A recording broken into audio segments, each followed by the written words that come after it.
The art of being a seafarer is a tradition that entails a mix of abilities and posts.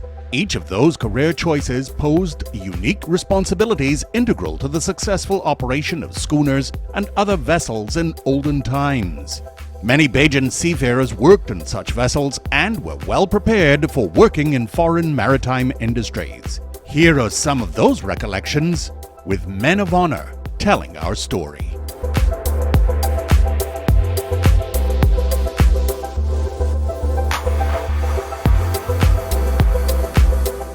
It started out after I left school. I did quite a few odd jobs, and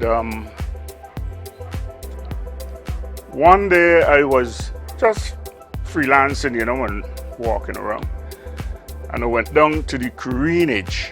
Back in the 60s, the careenage used to be a hive of activities with the inter-island schooners and the Barbadian schooners going to Guyana, bringing the light poles, Wallaby wood, coals, and that sort of thing. The Wallaby wood in those days was to heat the ovens because, it wasn't electricity, there wasn't electric or anything fitted, so they used to use the wood to heat them. So the wood used to come in from Guyana. So I went down to the careenage and I went over in Caven Lane, and there was a inter-island schooner by the name of the Bermudy. I stood up and I watched the guys working, which I'm telling you, it was very, very hard work, because they were toting the coalers from Trinidad to Barbados to do the roads, and the crew themselves have to handle this cargo. And I take a chance and I went to the captain and I asked him for a job. He asked me if I ever went to sea before. I said, well, no, I never went to sea, but I would like to make a try. He says, okay, go and get your clothes and come. Just like that. Just like that. So I went home and I told my old lady that I am going to sea on a vessel, and you would understand how it went down. Was not too happy about it at all. However, I went and I started to work on the Bermudy. But to my surprise, as a youngster and inexperienced, I thought that the sea out there would have been like what it is in the careenage. But to my surprise, when the vessel sail and we get way off, the sea was very, very, very turbulent, and the schooner was only tossing and rolling, and they hoist the sails and this sort of thing. And I say to myself, wait, this is what I come to do. Anyway, a little further on, I started to get seasick and whatnot. I was really, really regretting at the then time.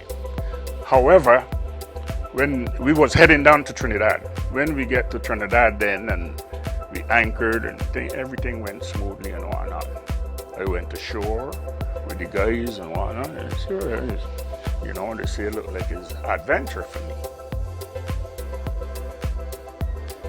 I continue. The vessel remained on anchor for about a week, and then they take the anchor up and they went down to Point 14 and take another load of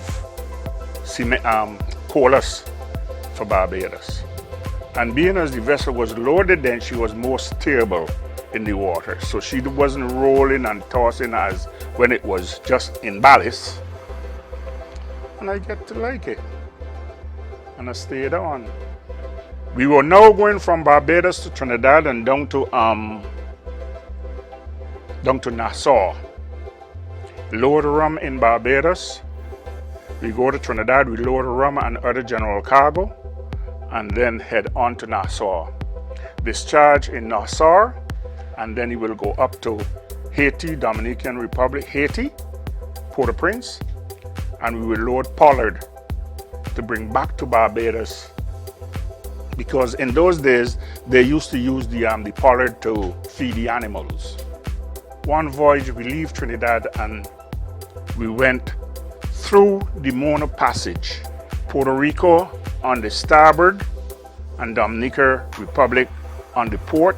We went through the Mona Passage, and when we jump out from the Mona Passage into the open, it was very, very turbulent. In any case, through the Mona Passage does be rough, but at that point in time, it wasn't rough when we were there, but when we get outside, it was rough.